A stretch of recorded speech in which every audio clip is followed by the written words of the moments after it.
Assalamualaikum, salam sejahtera dan selamat kembali semula ke channel Abang untuk Abang ceritakan kisah-kisah seram. Jadi hari ni kalau korang terdengar bunyi-bunyi yang kurang menyenangkan, anggaplah dia sebagai background music.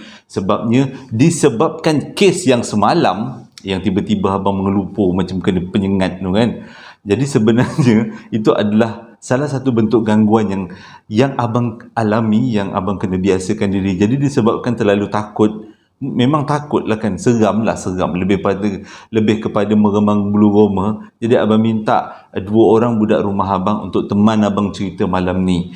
Jadi hari ni abang macam berani sikit sebab yalah ada orang yang teman-temankan kan, sambil-sambil selawat-selawat. Abang minta lah budak-budak rumah abang ni selawat-selawat Nabi, bagi halau-halau. Hari ni abang punya penapis saudara tak bertukar jadi merah, okey, biru je. Harap-harap tak ada apa yang hadir lah.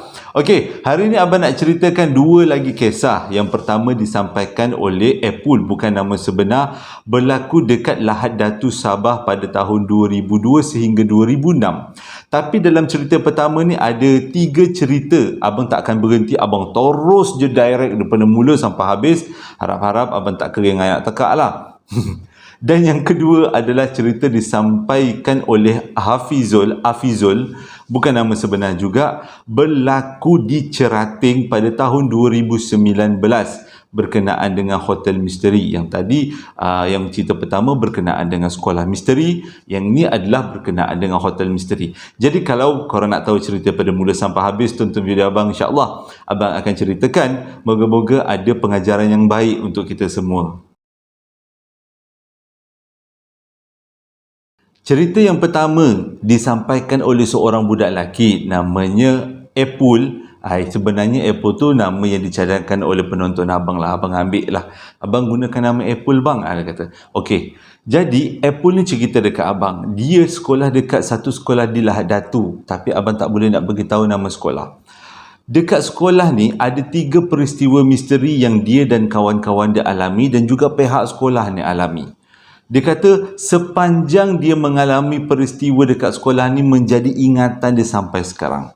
Cerita yang pertama adalah berkenaan dengan sempang masuk sekolah. Dia kata sempang masuk sekolah boleh dikatakan daripada jalan besar nak masuk ke menuju ke sekolah. Sempang tu memang selalu berlaku kemalangan. Tapi yang menariknya adalah kemalangan yang berlaku bukan melibatkan kereta, tak melibatkan motor, tak juga melibatkan orang jalan kaki, tapi melibatkan bas penumpang yang dikatakan bas KK. Jadi setiap kali ada kemalangan kat situ mesti melibatkan kematian dan mesti melibatkan bas berjenama KK. Jadi disebabkan dia rasa macam perasaan nak tahu tu kenapa pula asyik bas ni yang berkemalangan kat situ. Berkemalangan kan. Jadi setiap petang dia akan berjoging-joging dekat kawasan tempat kemalangan tu. Dia nak tengok sebenarnya apa yang berlaku. Mana tahulah dia kata waktu-waktu dia berjoging tu dia dapat saksikan kemalangan tu depan mata. Tapi sepanjang dia berjoging dekat situ memang tak ada pun berlaku apa-apa kemalangan. Dan dia cek juga kawasan dekat jalan dekat situ, simpang masuk situ, ada ke lubang-lubang ataupun keadaan jalan yang ialah sempang siur ke apa, memang tak ada. Tapi memang kemalangan di sempang sekolah dia melibatkan bas yang berjenama KK sangat-sangat popular. Jadi kalau korang tahu tentang cerita ni, boleh komen-komen kat bawah. Berlaku dekat Lahad Datu. Okey, cerita yang pertama abang sambung dengan cerita yang kedua. Yang kedua dia kata berlaku lebih kurang tahun waktu dia tingkatan 3, lebih kurang 2002, 2003, 2004 lah. Waktu 2004 tu dia kata berlaku satu histeria besar-besaran melibatkan seluruh sekolah. Mula-mula dia anggap benda tu sebagai apa boleh dikatakan dia punya upacara tahunan sekolah. Memang tiap-tiap tahun, setiap kali budak baru masuk mesti ada histeria. Setiap kali budak baru masuk mesti ada histeria. Memang dah jadi rutin, dah jadi kebiasaan. Jadi dia ni pun siasat lah, si Apple ni pun ambil tahu, dia tak adalah siasat sangat, tapi dia ambil tahulah apa puncanya.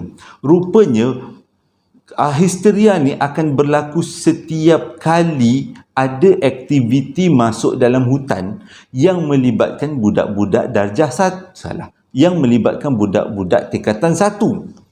Dengan kata lain, budak-budak tingkatan 1 akan masuk sekolah, lepas tu diorang akan melalui acara orientasi, lepas tu di hujung orientasi tu ada satu aktiviti masuk dalam hutan.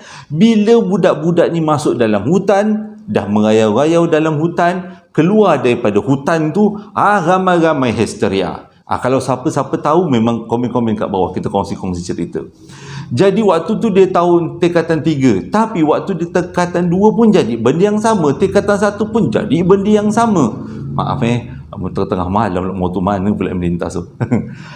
Jadi waktu dia tingkatan 3 tu lah baru dia ambil tahu kenapa histeria banyak berlaku. Rupanya waktu orientasi. Jadi lepas dia selidik-selidik, dia kata mungkinlah aktiviti masuk hutan tu yang menyebabkan orang-orang, makhluk-makhluk di dalam hutan tu dalam keadaan terganggu.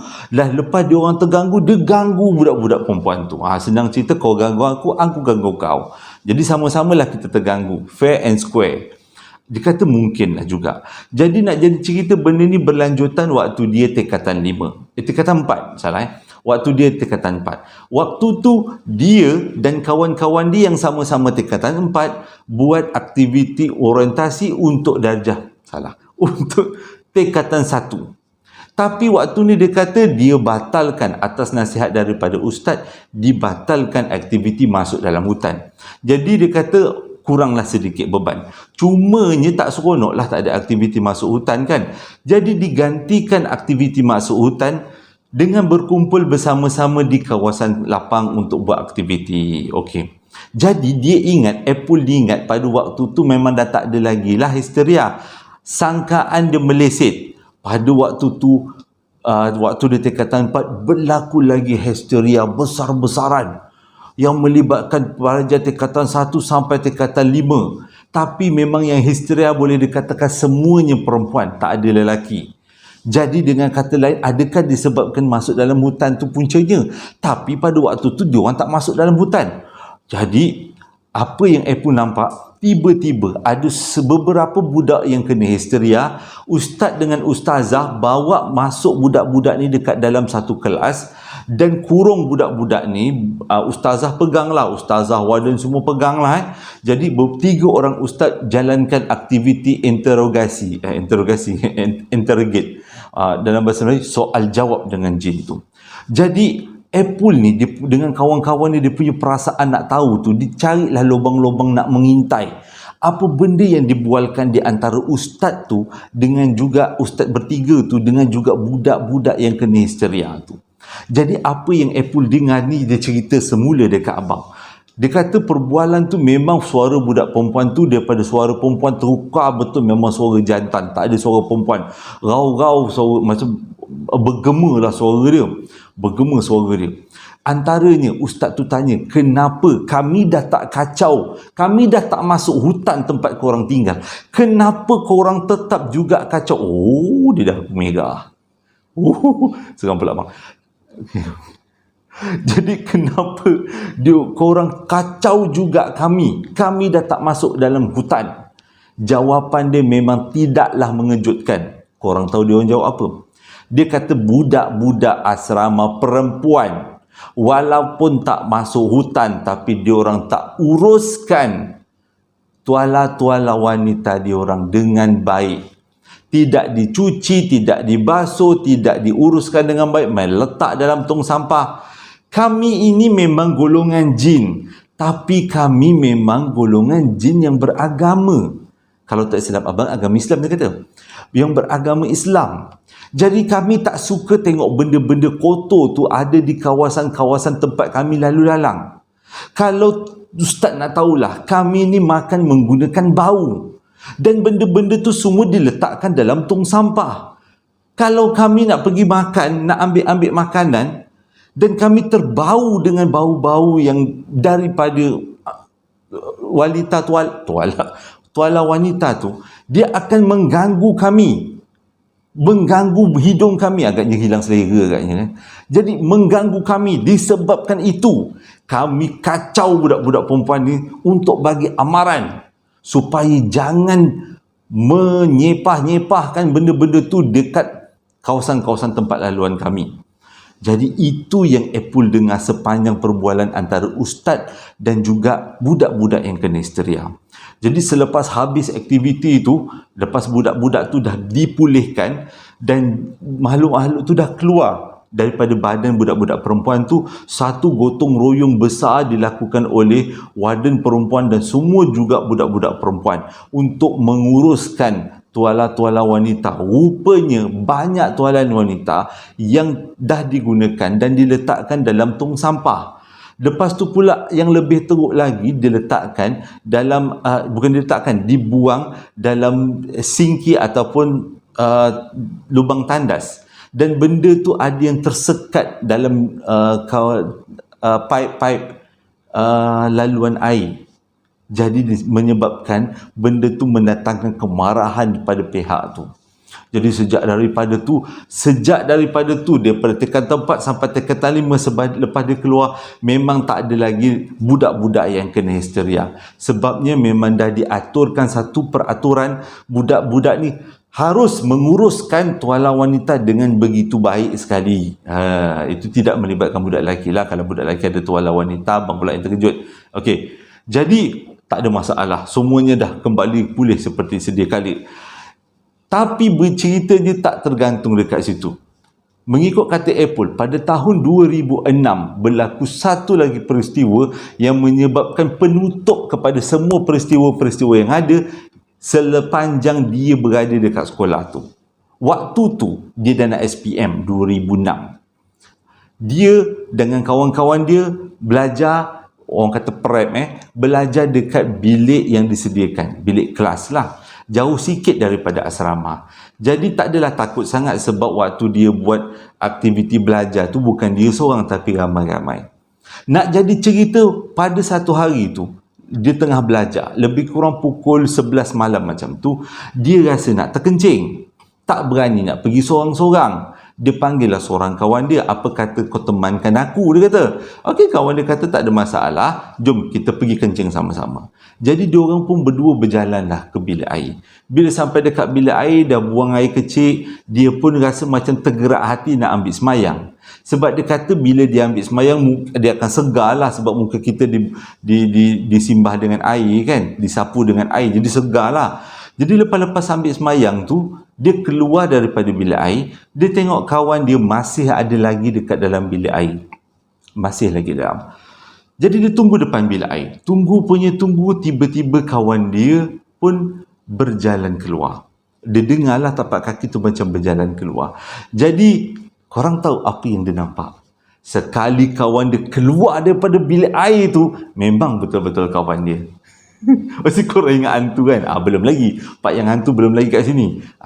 Lepas tu diorang pun, bila dah dia kawan dia pun keluar, dia pun okey lah, nak bergerak lah ke kelas balik. Waktu dia nak bergerak ke kelas tu, tiba-tiba dia berhenti. Dia berhenti, si Apple ternampak bangunan dekat depan kelas dia, bertentangan depan kelas dia, ada seorang perempuan berdiri dekat tingkat 3. Waktu tu kata Apple, dia macam kena pukau. Dia tengok aja orang perempuan tu berdiri. Rambutnya hitam, bajunya putih, seolah-olah pakai baju kurung. Memang dia pernah dengar cerita tingkat 3 bangunan tu, guard memang tak ada hati nak pergi rayau, nak buat check up, tak ada. Lantaklah bangunan tu. Waktu ada kelas je baru ada budak-budak. Kalau tak ada kelas, memang sampai kesudah tak ada orang naik kat situ. Tapi dia nampak budak perempuan tu. Dia kata tak tahulah sama ada tu adalah makhluk alam sebelah ke bukan, tapi dia tengoklah budak perempuan tu berdiri. Tanpa dia perasan, kawan dia dah lama jauh dah berjalan. Bila si kawan tadi tengok Apple tercegat tak bergerak, dia pun berlari ke arah Apple tu. Dia balik kat leher Apple, dia tepuk badan Apple. Masa tu Apple tak ingat tau. Apple tiba-tiba dia kata, dia cerita kat abang, tiba-tiba badan dia kena tepuk. Dia rasa macam dia tengah bercakap dengan benda Allah tu. Benda Allah tu macam tengah nak berborak dengan dia, tapi dia tak tahu apa yang diborakkan. Tapi dia asyik. Dia rasa macam terpegun tengok benda tu. Nak kata takut, tak takut. Tapi bila kawan dia tepuk badan dia, dia tersedar. Lepas tu dia pandang kawan dia dan pandang balik tempat tu, benda tu dah tak ada. Lepas tu dia kata dengan kawan dia, malam ni kita study sampai waktu ni je lah. Nak balik lah, dia kata. Tu kawan dia tanya, kenapa nak balik? Aku ada nampak kakak dekat tingkat 3. Bila dengar macam tu, memang takut lah kan. Jadi si Apple ni punyalah takut. Dia kata lepas dia nampak tu, dia punyalah takut. Dia pegang kawan dia sambil genggam tangan kawan dia. Selalunya kalau lelaki-lelaki jarang pegang tangan dia jalan, tapi ini dia hampa pegang tangan kawan dia. Dia punyalah takut. Sampai dekat bilik kelas, dia kemas-kemas barang. Nak jadi cerita, dia lah orang yang terakhir yang ada kat kelas tu. Lepas tu dia pun berlalu balik ke bilik asrama. Alhamdulillah tak jadi apa-apa. Jadi itu adalah cerita yang pertama yang disampaikan oleh Apple, berlaku dekat satu sekolah di Lahad Datu. Abang tak dapat nak beritahu, takut nanti kan terjadi fitnah ke apa, tak sedap pula kan. Jadi siapa-siapa yang tahu tentang sempang, histeria dan juga bilik kelas tingkat ketiga yang menyegamkan ni, bolehlah komen-komen kat bawah, kongsi-kongsi cerita dengan abang. Sebelum abang lanjut dengan cerita yang kedua, abang ada dapat satu komen. Dia kata, bang, cerita abang ni pernah diceritakan dalam YouTube lain. YouTube dia, kalau tak silap abang, Nina Story, dia kata pernah diceritakan. Dan abang bagi jawapan, mungkin pencerita bagi email pada ramai YouTuber kan, dan dia nasib-nasib lah YouTuber mana yang ceritakan kisah dia. Dia dapat pula email tu dekat abang. Abang memang belasah cerita, semua cerita je. Rupanya cerita tu dikatakan pernah diceritakan dekat dalam email, dalam channel Nina Story lebih kurang 2-3 bulan yang lepas. Tapi abang jawab macam ni, kita meraihkan je lah pengalaman orang kan, dan cara Nina Story cerita dengan cara cerita abang kan berbeza. Suara pun lain, dia suara perempuan, abang suara lelaki, jadi lain kan. Kita meraihkan pengalaman orang. Tak kisahlah kalau dah terdengar 2 kali, tapi gaya ceritanya lain-lain. Jadi cara kita enjoy filem, cara kita enjoy cerita tu pun lain-lain kan. Okey. Cerita yang kedua ni disampaikan oleh seorang lelaki yang berumur 53 tahun. Abang anggap dia sebagai abang lah kan, sebab jarak dia dengan abang lebih kurang 10 tahun lah macam tu. Jadi nama sebenarnya abang tak beritahu, abang gunakan ganti namanya Afizul. Afizul ni dicerita kat abang, dia bekerja dekat satu company Jerman dekat Shah Alam sebagai seorang bos lah, dengan cerita seorang bos lah kan. Jadi dia kat bawah dia ni, di bawah dia ni ada banyak lah dia punya jurutera. Jadi disebabkan dia ni bos, dia selalulah bagi training pada jurutera dia. Pada masa yang sama juga, dia ni buat training, orang luar boleh ambil dia sebagai tukang training. Tukang training.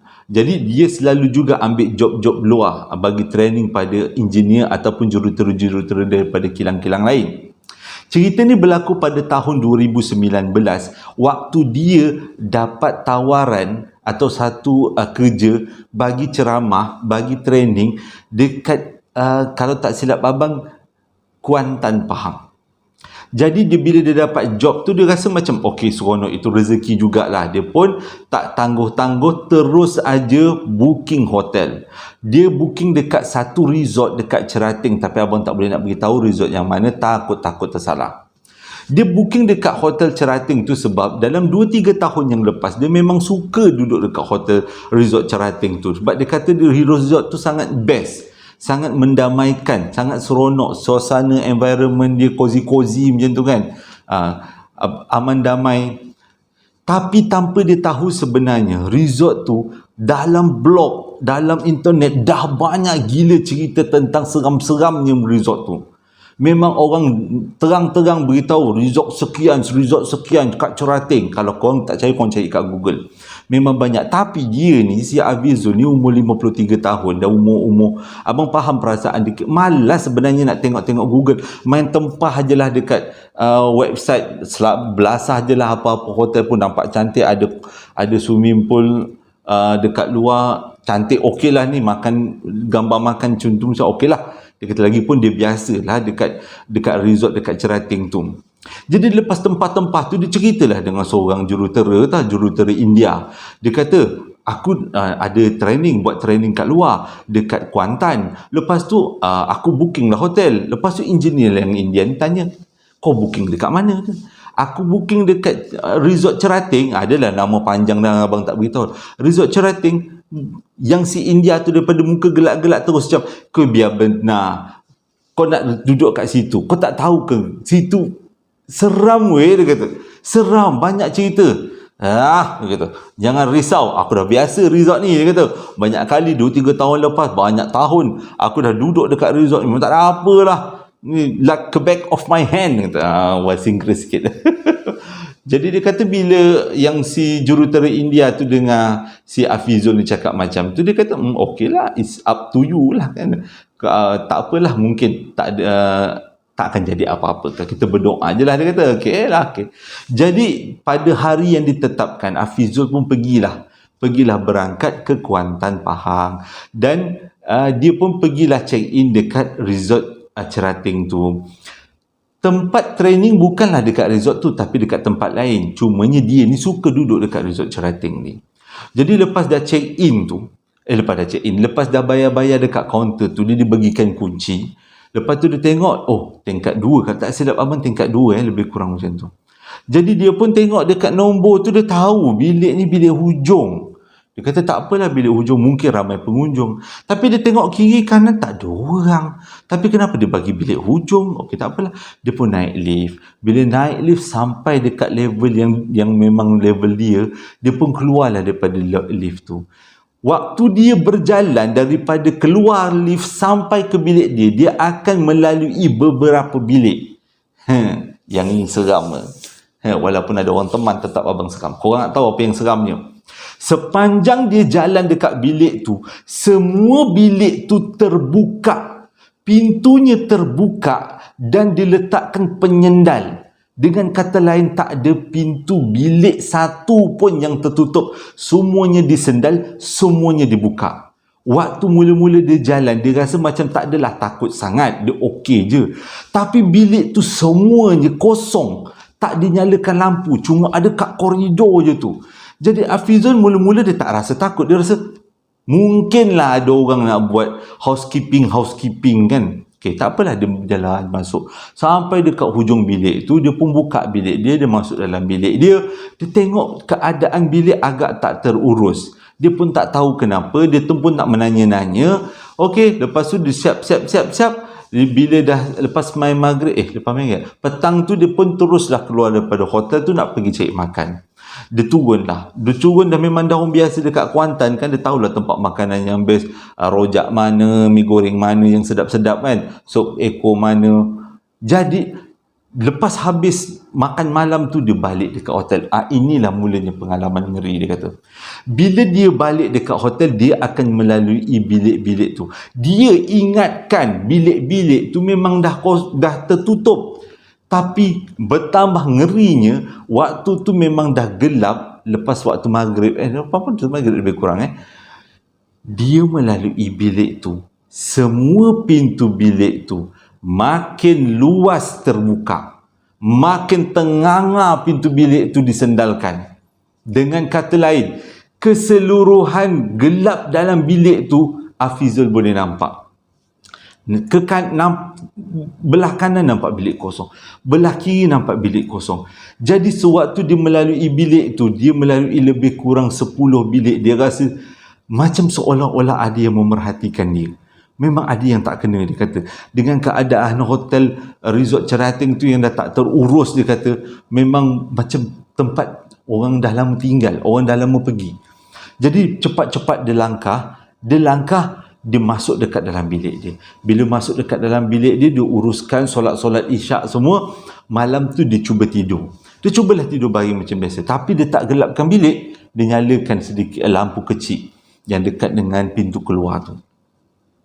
Bila dia nyalakan lampu tu, dia baringlah. Waktu dia baring tu, dia rasa macam bilik tu penuh dengan orang. Macam ada sesuatu yang sama-sama dengan dia check in bilik. Nak tidur sama-sama.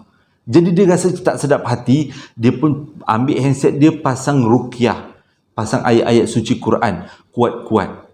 Bila dah pasang kuat-kuat tu, baru dia rasa dia boleh bernapas. Sebab tadi dia kata ramai orang, rasa macam, kita boleh rasa kan kalau bilik tu macam ramai orang kan, rasa sesak dia kata. Tapi bila dia pasang ayat Quran, dah tak ada rasa sesak, dia boleh tidur dengan aman. Dan dia biarkan ayat Quran tu mengaji sampai esok pagi. Bila esok pagi dia pun turun, dia pergi sarapan semua, lepas sarapan dia pergilah tempat yang dia pergi training tu, yang dia nak bagi training tu. Sampai tempat yang dia nak bagi training tu, orang-orang kat situ tanya, kan, cik ni menginap dekat mana? Dia pun memang tak segan sidu beritahulah, oh saya menginap dekat Resort Cerating, Tenganga masing-masing. Cik tahu tak, tempat tu berantu tau. Tempat tu bukan calang-calang, dia kata. Dah ramai yang kena. Tapi nak buat macam mana, dia dah bayar. Dia kata kalau tak duduk rugi.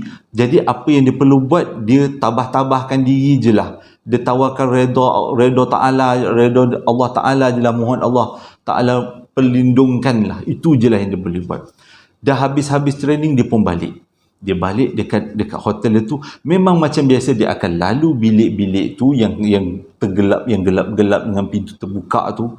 Ya Allah, kalau abang cari hotel lain, tak kisahlah. Kalau tak ada duit, abang pinjam duit kawan abang. Tak pun abang pau engineer yang ikut abang training tu. Belanja saya bilik. Jadi, malam yang kedua dia duduk kat sini, memang dia dah siap-siap baca pasang ayat ruqyah, ayat suci Al-Quran. Tapi, yang seramnya, waktu dia masuk dekat dalam bilik, memang dia perasan semua bilik tu kosong dan dia perasan dekat tempat letak kereta dia tertungguk seorang je. Tapi waktu dia masuk je dalam bilik, pintu bilik kedegung tutup, dia dengar budak-budak berlari sambil menangis dekat koridor. Waktu konon-konon macam satu keluarga nak pergi bercuti. Menangis-nangis lepas tu. Korang bayangkan kalau korang dekat dalam bilik tu nak tengok, memang tak lah. Memang kalau abang lah ayat ruqyah tu volumenya 10, abang tambah sampai volumenya 20 biar bergema dalam bilik hotel tu. Dah nak macam mana kan, tersilap langkah kan. Dia ingat dah terbiasa kat hotel tu. Jadi sepanjang malam tu dia dengar memang ada budak-budak melintas dekat depan bilik dia. Berlari-lari. Dia bodoh je. Dia pasang lampu, dia tak gelapkan bilik, dia ruqyah, dia pasang ayat Quran. Akhirnya dia tertidur. Tapi dia kata tetap dia rasa tak selesa. Dia rasa macam, walaupun dia tak tahu apa yang berlari kat depan, mungkin budak-budak betul, tapi mana mungkin kan budak-budak dekat tempat letak kereta, tak ada kereta lain. Ada kereta Visul seorang aja. Jadi akhirnya dia tertidur. Lepas tu dia bangun daripada tidur esok paginya, dia sembahyang subuh, dia pergi tempat training. Dia tak cerita dekat budak-budak tu, dia cuma cakap memang betul lah, saya dah rasa lah malam tadi. Kan, dia kata. Okey lah, tak apalah. Dia pun buat lah training. Buat training. Kali ni training dia habis lambat sebab dah penutup lah. Penutup training dia lambat sikit habis. Bila lambat sikit habis, dia pun balik dah agak ke petang jugalah. Ni adalah dia punya gangguan terakhir. Bila masuk je dekat dalam bilik, waktu tu belum maghrib. Dia duduk dekat katil sambil-sambil main handset. Tapi ayat suci Quran dia memang tak putus. Waktu dia masuk je dalam bilik, terus pasang ayat suci Quran. Yang tadi memang lalu bilik-bilik tu tetap terbuka dan dia pun tak terfikir nak nanya dekat resepsionis. Takut kalau dia tanya kat resepsionis cakap apa, benda yang menakutkan lagi, dia risau kan. Okey. Dia tunggu. Waktu tu dia kata belum maghrib dan nak maghrib. Dia pun tunggu sambil-sambil main handset. Tiba-tiba azan maghrib berkumandang. Ada lega lah kan. Waktu azan maghrib berkumandang, waktu tu dah nak habis tau. Azan maghrib dah hujung-hujung. Dia pun seng-seng lah kaki, seng-seng lah tangan. Kononnya nak pergilah ambil wuduk. Baru dia bangun daripada katil nak menuju ke bilik air. Tiba-tiba dekat depan pintu bilik dia, dengar seorang perempuan menangis. Menangis, mendayu-dayu, menjuju-juju. Agaknya macam tu lah kan. Menjujus-jujus nangisnya. Dah dia terkaku. Alamak, apa hal pula dia pergi nangis depan pintu. Tengok dekat bawah memang tak ada bayang. Tapi memang dengar suara perempuan tu menangis. Dia biarkan perempuan tu nangis. Kau nak nangis, kau nangis lah, punya pasal lah. Dia tunggu sampai azan maghrib habis. Azan maghrib habis, bunyi tangisan tu pun hilang. Dan dia cepat-cepat pergi dekat bilik air, sebab bilik air dekat dengan pintu keluar kan. Dia cepat-cepat pergi bilik air, dia ambil air semayang, dia teruslah semayang. Lepas dia semayang, dundang-dundang, dia teruslah tidur. Dia teruslah buat apa jamak lah kan. Dia bolehlah jamak kan. Jadi semayang maghrib boleh jamak dengan semayang isyak kan.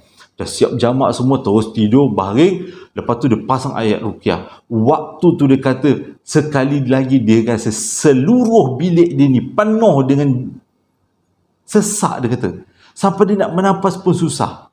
Tak apalah, dia kata. Dia pasang ayat suci Quran, dia pasang lampu semua, dan dia buatlah tidur. Buat tak tahu je. Dan akhirnya, dia pun esok paginya dia tidur, dia bangun, tak jadi apa-apa berlaku, dan dia pun balik ke KL semula, dan dia berjumpa dengan engineer India tu. Yang dia jumpa ni, jurutera India yang mula-mula jumpa. Dia cakap, weh, aku kata, aku dah terkena lah dekat resort Cerating. Dia ceritalah mula-mula sampai habis. Lepas tu, yang si jurutera India tu cakap apa? Oh, saya pun terkena juga dekat situ. Sebab itu saya kata, kalau boleh cari hotel lain. Waktu saya duduk kat situ, tiba-tiba dekat telinga saya ni, macam ada orang hembus. Macam tu. Jadi saya rasa memang hotel tu memang ada yang tak kena. Jadi, yang si Hafizul ni ceritalah dengan staff-staff dia lain. Lepas tu, staff dia tu terus Google. Cik, cuba, tengok ni, kata. Banyak cerita-cerita menyeramkan, terutama dari yang datang dekat bilik 202. Bila dia dengar bilik 202 tengah, rupanya sepanjang 3 malam dia duduk dekat bilik yang paling seram dekat resort Cerating tu. Terima kasih dah menonton video abang daripada mula sampai habis. Kalau nak kata pengajarannya, abang boleh anggap sebagai kita memang tak boleh lari daripada dunia kita bertindih dengan alam sebelah. Nak kata kita kena menerima seadanya, bukan tak boleh terima, sebab mereka adalah makhluk yang tak nampak. Jadi seram kan, tiba-tiba nampak langsir bergerak, kursi bergerak. Kita rasa macam siapa pula yang gerakkan. Jadi nak kata sebenarnya kita tak boleh takut dengan benda-benda macam ni. Kita kena takut dengan Allah Ta'ala. Itu juga yang dipesan oleh salah seorang penonton abang. Takut dengan Allah Ta'ala bang, jangan takut dengan syaitan. Memang, cuma perasaan takut tu, perasaan berani tu abang kena latih. Macam sekarang lah, walaupun kena dengki, kenapa abang latih untuk tidak terlalu takut. Berlatih. Itu juga abang sarankan pada semua yang menonton video abang. Kita memang tak boleh lari daripada alam sebelah. Okey, terima kasih dah menonton video abang daripada mula sampai habis. Hingga berjumpa lagi dalam posting abang yang akan datang. Assalamualaikum warahmatullahi wabarakatuh. Sebelum tu, kepada kawan-kawan penonton abang yang berbangsa Cina, selamat tahun baru. Walaupun apa agama korang, Islam ke, Buddha ke, ataupun Hindu ke, tapi kalau kau berbangsa Cina tetap menyambut tahun baru Cina kan. Jadi abang ucapkan selamat tahun baru Cina, tahun baru harimau.